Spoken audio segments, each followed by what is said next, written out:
ఆయన కాపాడకపోతే మనం ఆయన సంధికి రాలేమనే సంగతి మీకు తెలుసా?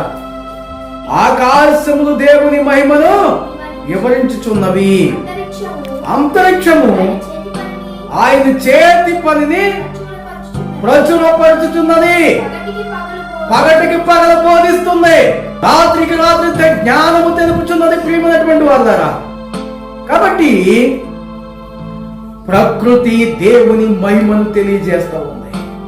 ప్రకృతి దేవుని యొక్క అద్భుతాలను మనకి చూపెడుతూ ఉంది. ఇది అబద్ధం కాదు. అబద్ధమైన వాటిని ప్రజలు నమ్ముతున్నారు, కానీ మనకి కళ్ళకి కనబడినటువంటి మరి సత్యాన్ని ప్రజలు నమ్మకుండా ఉంటున్నారు. సృష్టికర్తను వదిలిపెట్టి సృష్టిని పూజిస్తూ ఉన్నారు, ఆరాధిస్తూ ఉన్నారు.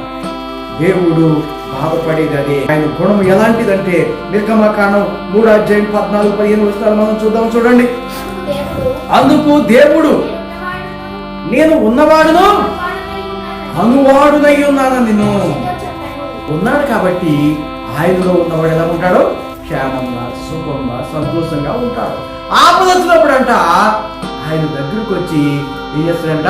సేద తీర్చుకుంటాడంట. సామెతల గ్రంథం 18:10 మనం చూసినప్పుడు యెహోవా నామము బలమైన దుర్గము,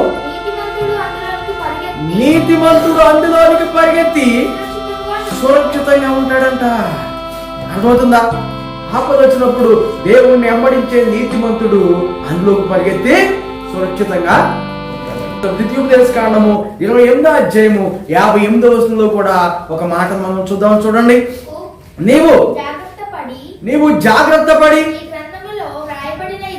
ఈ గ్రంథములో రాయబడిన ధర్మశాస్త్ర వాక్యములన్నిటినీ అనుసరించి గైకొనుచు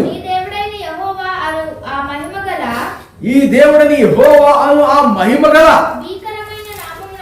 భీకరమైన నామమునకు భయపడని ఎడల యెహోవా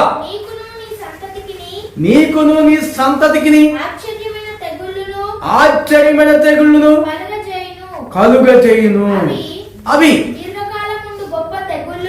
దీర్ఘకాలముండు గొప్ప తెగుళ్ళను, చెడ్డ రోగములను.